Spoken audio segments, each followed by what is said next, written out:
ಹುಬ್ಬಳ್ಳಿಗರೆ ಉಣಕಲ್ ಕೆರೆ ನೀರು ಉಪಯೋಗಿಸುವ ಮುನ್ನ ಎಚ್ಚರ ಎಚ್ಚರ. ಪ್ರಸಿದ್ಧ ಉಣಕಲ್ ಕೆರೆಯಿಂದ ಬರ್ತಾ ಇದೆ ದುರ್ವಾಸನೆ. ಈ ದುರ್ವಾಸನೆಯಿಂದ ಬೇಸತ್ತಿದ್ದಾರೆ ಉಣಕಲ್ ಕೆರೆಯ ಸುತ್ತಮುತ್ತಲಿನ ಜನ. ನೀರಿನ ಸ್ಯಾಂಪಲ್ ಟೆಸ್ಟ್ ಮಾಡಿಸಿದ್ದಾರೆ ಪಾಲಿಕೆ ವಿಪಕ್ಷ ನಾಯಕಿ.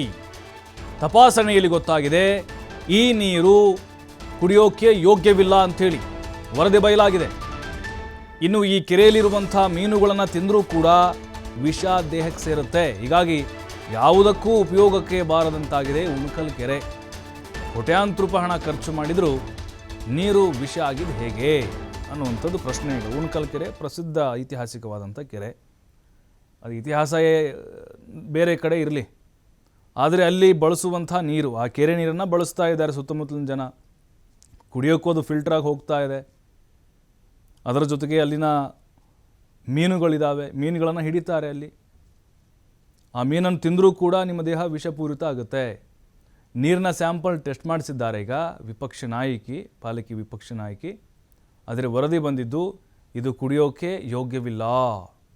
ಫ್ಲೋರೈಡೋ ಅಥವಾ ಇನ್ನೊಂದು ಕೆಮಿಕಲ್ಲೋ ಅಥವಾ ಇನ್ನೊಂದೇನೋ ಅದಕ್ಕೆ ಸೇರ್ಪಡೆಯಾಗಿದೆಯೋ. ಬಟ್ ಈಗ ಭಾಳ ಜಾಗರೂಕರಾಗಿರಬೇಕು ಉಣಕಲ್ ಕೆರೆ ಸುತ್ತಮುತ್ತ ಇರುವಂಥವ್ರು. ಬಟ್ ಈ ನೀರನ್ನು ಬಳಸುವಂಥವ್ರು ಬಳಸೋಕೆ ಯೋಗ್ಯ, ಆದರೆ ಕುಡಿಯೋಕೆ ಇದು ಯೋಗ್ಯ ಅಲ್ಲ.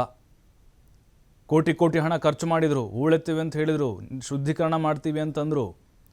ಆ ಕಳೆ ಇತ್ತು, ಕಂಪ್ಲೀಟಾಗಿ ಅದನ್ನು ತೆಗೆಸಿದ್ರು, ನೀರು ಮಲಿನ ಆಗಬಾರ್ದು ಅಂತ. ಆದರೆ ಈಗ ನೋಡಿದ್ರೆ ದುರ್ವಾಸನೆ ಬರ್ತಾ ಇದೆ.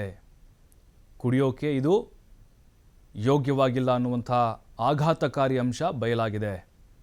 ನೋಡಿ, ಇಲ್ಲಿವರೆಗೂ ಗೊತ್ತೇ ಇರಲಿಲ್ಲ. ಸಹಜವಾಗೇ ಫಿಲ್ಟರ್ ಆಗ್ತಾಯಿತ್ತು, ನೀರು ಬರ್ತಾಯಿತ್ತು, ಅದನ್ನು ಎಲ್ಲರೂ ಕೂಡ ಬಳಸ್ತಾ ಇದ್ದರು, ಕುಡಿತಾ ಇದ್ದರು. ಯಾಕಂದರೆ ಅವಳಿ ನಗರದಲ್ಲಿ ಕುಡಿಯೋ ನೀರಿನ ಸಮಸ್ಯೆ ಸಿಕ್ಕಾಪಟ್ಟೆ ಇದೆ. ವಾರಕ್ಕೊಂದ್ಸರಿ, ವಾರಕ್ಕೆ 2 ಸಲ ನೀರು ಬಿಡ್ತಾ ಇದ್ದಾರೆ ಈ L&T ಕಂಪ್ನಿ ಬಂದ ಮೇಲೆ. ಬಟ್ ಈಗ ಉಣಕಲ್ ಕೆರೆಯಿಂದ ಹೋಗುವಂಥ ನೀರು ವಿಷಪೂರಿತ ಆಗಿದೆ ಅಂತೆ, ಕುಡಿಯೋಕೆ ಯೋಗ್ಯ ಇಲ್ಲ.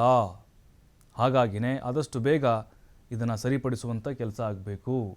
ನೋಡಿ, ಕೆರೆ ನೀರು ಹೇಗೆ ಮಲಿನ ಆಗಿಬಿಟ್ಟಿದೆ ಅಂತ. ಪಾಚಿ, ಕಸ, ತ್ಯಾಜ್ಯ, ಪ್ಲಾಸ್ಟಿಕ್ಕು ಎಲ್ಲ ಆ ಕಡೆ ಈ ಕಡೆ. ಕೆಲವೊಂದಿಷ್ಟು ಹೋಟ್ಲುಗಳಿದ್ದಾವೆ, 5 ಸ್ಟಾರ್ ಹೋಟ್ಲುಗಳು. ಅವರು ಬಿಡುವಂಥ ತ್ಯಾಜ್ಯವು ಕೂಡ ಈ ಕೆರೆಯನ್ನು ಸೇರ್ತಾ ಇದೆ.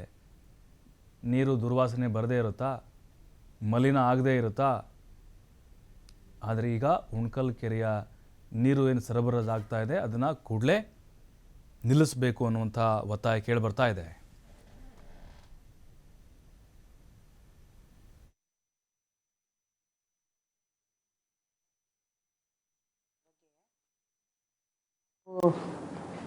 ನಮ್ಮ ಕಾಂಗ್ರೆಸ್ ಕಾರ್ಪೊರೇಟರ್ಸ್ ಒಂದು 15 ಜನ ನಾವು ಆ ಉಣಕಲ್ ಕೆರೆ ನೋಡೋಣ ಅಂತ ಹೋದಾಗ ಒಂದು 5 ನಿಮಿಷ ನಮ್ಗೆ ನಿಂದಿರಲಿಕ್ಕೆ ಆಗಿಲ್ಲ ನಮ್ಗೆ. ಯಾಕಂದರೆ ಇಷ್ಟು ಕೆಟ್ಟ ವಾಸನೆ ಅಂತಂದರೆ ನಮ್ಗೆ ಒಂಥರ ಆಗಿ ಸುಂದಾಗಿಬಿಟ್ಟೈತೆ. ನಮ್ಗೆ ಅಷ್ಟು ಕೆಟ್ಟ ವಾಸನೆ. ಏನಪ್ಪ ಇಷ್ಟು ವಾಸನೆ ಯಾಕೆ ಬರ್ತಾಯಿದೆ, ಏನು ಸಮಸ್ಯೆ ಆಗಿದೆ ಅಂತ ನಾವು ನೋಡಿದಾಗ ನೀರಿಂದ ಬರ್ತಾಯಿದೆ ವಾಸನೆ. ಅದು ಯಾಕಪ್ಪ ಈ ನೀರು ಇಷ್ಟು ವಾಸನೆ ಆಗಿ ಬರ್ತಾಯಿದೆ ಅಂತೇಳಿ ಆ ನೀರನ್ನು ತೊಗೊಂಡೋಗಿ ಈ ಒಂದು NTLR ಅಂತ ಈ ಕಂಪ್ನಿಗೆ ನಾನು ನೀರು ತೊಗೊಂಡೋಗಿ ಕೊಟ್ಟಿದ್ದೆ. ಯಾಕೆ ಈ ಥರ ವಾಸನೆ ಬರ್ತಾಯಿದೆ ಅಂತೇಳಿ ಅದರಲ್ಲಿ ಇಲ್ಲಿ ಒಂದು ಪಾಯಿಂಟ್ ಬರೆದಿದ್ದಾರೆ, ಈ ಕೋಲ್ ಅಂಥೇಳಿ. ಅದು ನೆಗೆಟಿವ್ ಬರಬೇಕಾಗಿತ್ತು, ಆದರೆ ಇಲ್ಲಿ ಪಾಸಿಟಿವ್ ಬಂದಿದೆ. ಅಂದರೆ ಅಲ್ಲಿ ಆ ನೀರನ್ನು ಯಾರು ಬಳಕೆ ಮಾಡಬಾರ್ದು.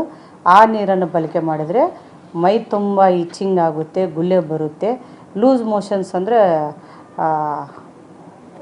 ಲೂಸ್ ಮೋಷನ್ಸನ್ನು ಆಗ್ತೈತೆ ಅಂತ ಹೇಳಿದ್ದಾರೆ. ಅದರಲ್ಲಿರುವಂಥ ಮೀನ ತಿಂದರೂ ಸಹಿತ BP ಶುಗರ್ ಇದ್ದವ್ರಿಗೆ ಇಚ್ಚಿಂಗ್ ಆಗಿಬಿಡುತ್ತೆ, ತುಂಬ ತೊಂದರೆ ಆಗುತ್ತೆ ಅಂತ ಕೊಟ್ಟಿದ್ದಾರೆ. ನಾನು ಅದಕ್ಕೆ ಮನವಿ ಮಾಡಿದೆ ಏನಂತಂದರೆ ಆ ನೀರದಲ್ಲಿ ಯಾರು ಇಳಿಬೇಡ್ರಿ, ಮತ್ತು ಆ ಉಣಕಲ್ದಲ್ಲಿ ಇರುವಂಥ ಮೀನುಗಳನ್ನು ಸಹಿತ ಯಾರು ತಿನ್ನಬೇಡ್ರಿ ಅಂತ ನಂದೊಂದು ಮನವಿ. ಆಮೇಲೆ ಇನ್ನೊಂದು, ಆ ನೀರನ್ನು ಹೊಲಕ್ಕೆ ಬಳಸ್ತಾ ಇದ್ದಾರೆ ಸುತ್ತಮುತ್ತ.